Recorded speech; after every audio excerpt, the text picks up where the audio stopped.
Supreme court में आज महाराष्ट्र के स्थानीय निकाय चुनाव में ओबीसी आरक्षण के विवाद से जुड़े मुद्दे की सुनवाई हो रही थी। जस्टिस सूर्यकांत और जस्टिस एन कोटेश्वर सिंह की पीठ इस केस की सुनवाई कर रही थी।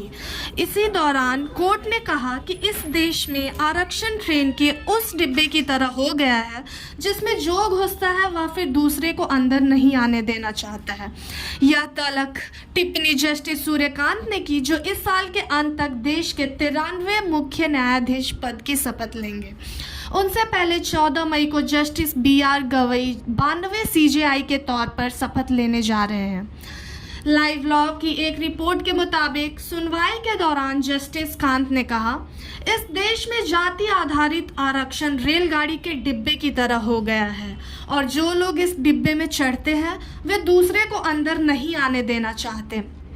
इसके साथ ही पीठ ने कहा कि महाराष्ट्र के स्थानीय निकाय चुनावों में ओबीसी आरक्षण का विवादास्पद मुद्दा 2022 की रिपोर्ट से पहले जैसा ही रहेगा। मामले में कोर्ट ने महाराष्ट्र राज्य निर्वाचन आयोग को राज्य में स्थानीय निकाय चुनाव की अधिसूचना 4 सप्ताह के भीतर जारी करने का भी निर्देश दिया है। याचिकाकर्ता की ओर से पेश हुए वरिष्ठ अधिवक्ता गोपाल शंकर नारायण ने दलील दी कि राज्य के बंठिया आयोग ने स्थानीय निकाय चुनाव में ओबीसी को यह पता लगाए बिना आरक्षण दे दिया कि वे राजनीतिक रूप से पिछड़े हैं या नहीं। उन्होंने दलील दी कि राजनीतिक पिछड़ापन सामाजिक और शैक्षणिक पिछड़ेपन से अलग है, इसलिए ओबीसी को स्वतः राजनीतिक रूप से पिछड़ा नहीं माना जा सकता। इस पर जस्टिस सूर्यकांत ने टिप्पणी की, बात यह है कि इस देश में आरक्षण का कारोबार रेलवे की तरह हो गया है। जो लोग बोगी में चढ़े हैं वे नहीं चाहते कि कोई और घुसे। यही पूरा खेल है। याचिकाकर्ता का भी यही खेल है।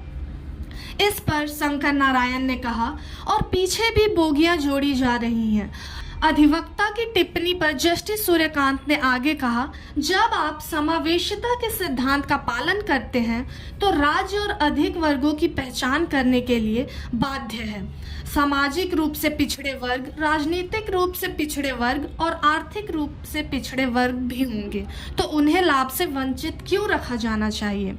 इसे एक विशेष परिवार या समूह तक ही सीमित क्यों रखा जाना चाहिए?